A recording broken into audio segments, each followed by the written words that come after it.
এই যে এই ফোনটা এখানে এসে আটকে থাকে। অনও হয় না, অফও হয় না। এরকম একটা সিচুয়েশনে এই ফোনটি আসলে আমাদের কাছে নিয়ে এসেছেন। তো এই ফোনটির যে প্রসেসরটি রয়েছে, এই প্রসেসর থেকে এই সমস্যা হয়ে থাকে।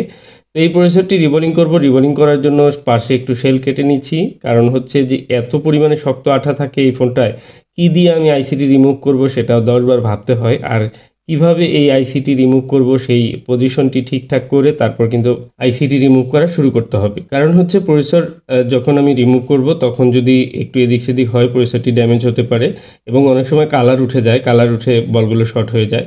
অন্যান্য ফোনের চেয়ে এই ফোনটিতে হার্ড গ্লু বেশি থাকে এবং কি গ্লুর পরিমাণ বা গ্লুটা অনেক বেশি শক্ত থাকার কারণে অনেক সময় আইসির নিচ থেকে রং উঠে এই মাদারবোর্ডের যে বলগুলো সেখানে আটকে থাকে।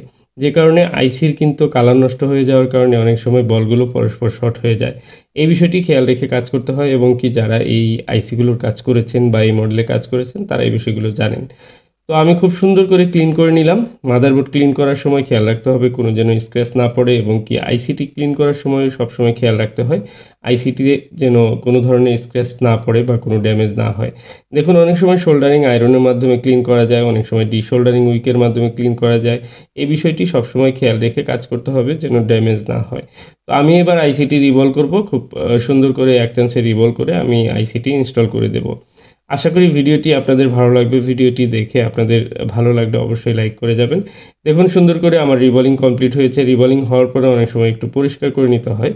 পরিষ্কার করার পর একটু হালকা একটু ফ্লাক্স পেস্ট দিয়ে নিলাম এবং কি বলগুলো আবার সোল্ড করে নিলাম। সোল্ডারিং হয়ে গেলে তারপর আইসিটি কিন্তু ইনস্টল করে দেব। ইনস্টল করার সময় অবশ্যই যে পজিশন ঠিক রয়েছে কিনা আশেপাশে সব দেখে তারপর কিন্তু ইনস্টল করতে হয়। ইনস্টল হয়ে গেলে এবার আমি চেক করার পালা। আর এই ফোনটি কিন্তু অন হয়ে লোগো এসে আটকে থাকতো ঘন্টার পর ঘন্টা, পুরোপুরি অন হতো না। এবার যদি পুরোপুরি অন হয় আশা করা যায় ফোনটি সবকিছু সাকসেসফুলি কাজ করবে। তো এবার আমি মাদারবোর্ড ডিসপ্লে প্যানেলে বসিয়ে নিচ্ছি এবং চার্জে লাগিয়ে দেখব। প্রথমে চার্জিংয়ের লোগো দেখুন অলরেডি কিন্তু এমআই লোগো এসেছে এবং কি ফোনটি অন করেছি, সম্পূর্ণ অন হয়েছে আলহামদুলিল্লাহ। এবার একটি লাইক করে চ্যানেলের সঙ্গেই থাকবেন আশা করি।